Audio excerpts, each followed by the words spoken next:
I think it's a great pleasure for me to be here today, and knowing the relationship that we've had in the past few years has not been that pleasant at times.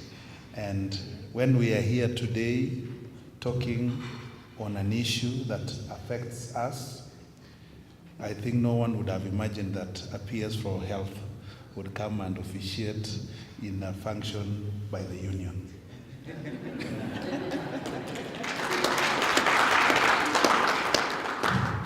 But I think we've come from far.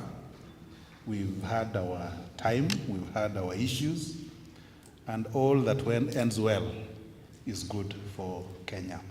And I think when we were in the thick of it, we decided, both the union and the ministry, that we want to deal with each other with trust and respect, because you realize that issues that they were advocating for their members were genuine and right.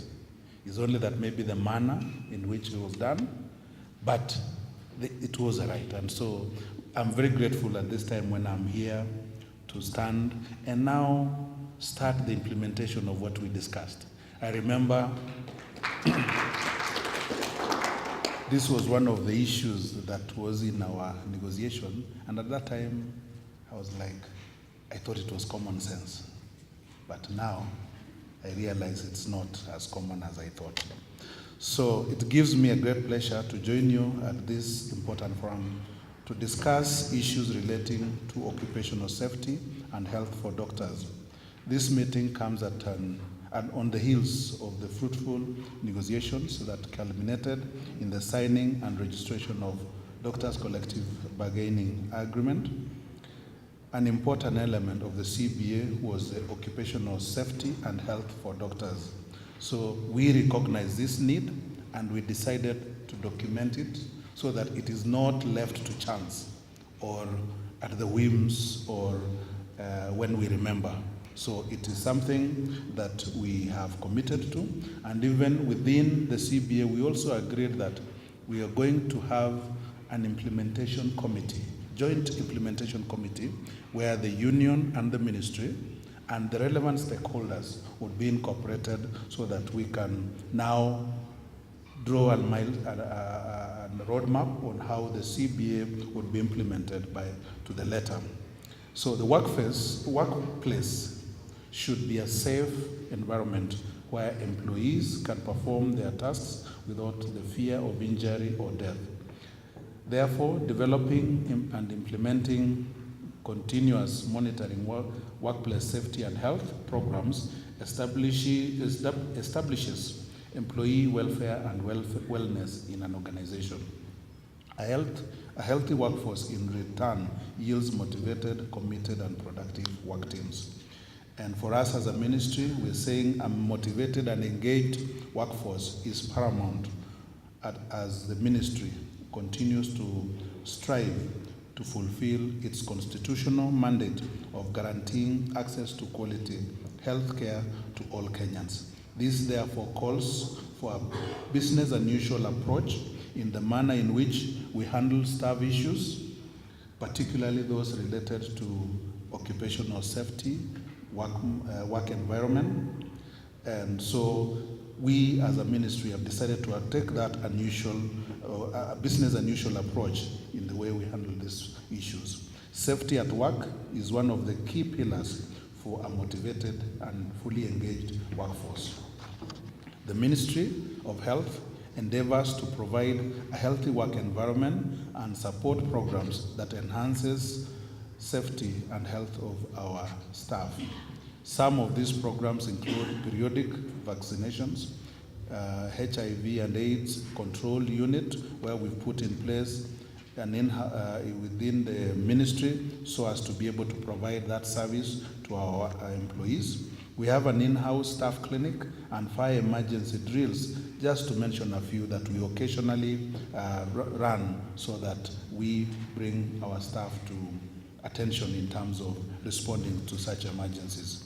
In line with our dedication to improve the work environment, the ministry recognized the doctors collective in the CBA, which adequately provided for workplace safety and health for doctors.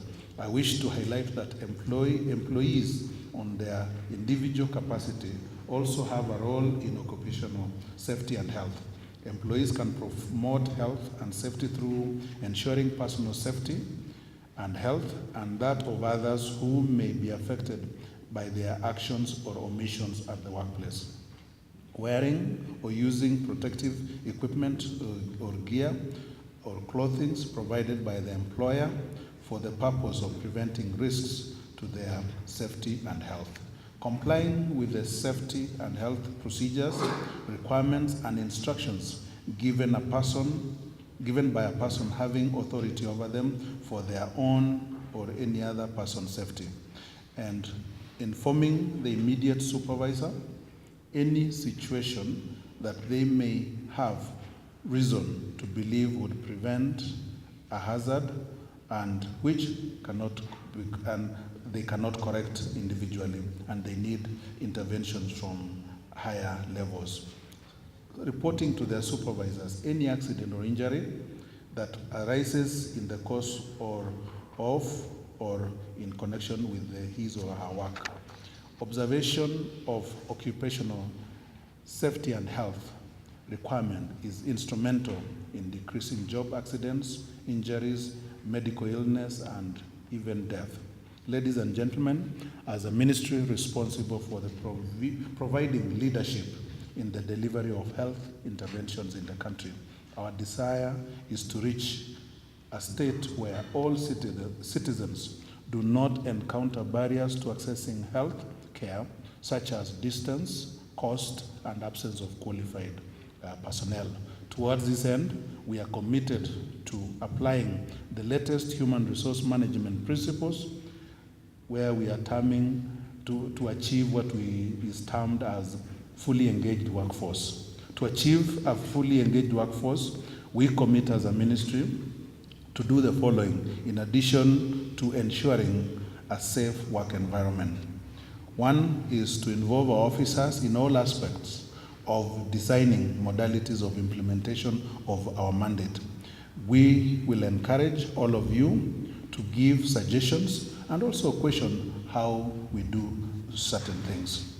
We also are committing, number 2, to engage with our officers with specificities. And the idea here is that we want to engage in a manner that is constructive and in a manner that adds value to the way service delivery is done, and also in a manner that also they are advantaged in whatever that we do.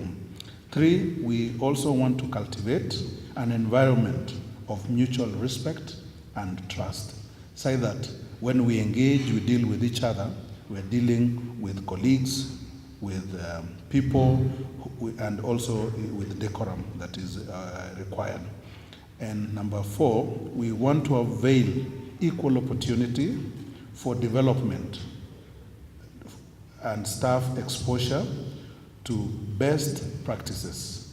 This is in realization of the fact that there are new emerging challenges in the healthcare, and we need to sharpen the skills and the expertise and the practice of our workforce. So we will continue ensuring that we will emphasis will be given to skills and technologies that address the emerging challenges in the health sector. So that is our commitment as a ministry. We also want to be inclusive and be able to communicate. I remember when we were discussing during the CBA negotiation, you would realize that as management, we thought it was clear. And to the other side, they don't know. So we want to commit that we will want to communicate more, explain policies, explain action, explain processes, so that we can be able to respect that. And we also want to be open to new ideas and encourage innovation, because this way gives staff and officers a free hand to engage their minds, to engage their creativity, and be able to innovate with a view to enhancing this healthcare. And I think if all that happens, we believe our staff will be fully engaged, they will be motivated, they will feel secure in their workplace, and in the process of that, discharge their duties in the best manner that is possible, so that Kenyans can enjoy their constitutional right of quality healthcare. And quality starts with the person, not the machine, but it starts with the person, and that is our belief. So as I conclude, it is my hope that the deliberations from this roundtable forum will be fundamental for formulating sustainable occupational safety and health workforce activities. Finally, it's my place and duty now to invite my colleague, Dr. Khadija Kasachun, the Principal Secretary for Labor, to make her remarks, and wish you a fruitful and successful meeting. Thank you.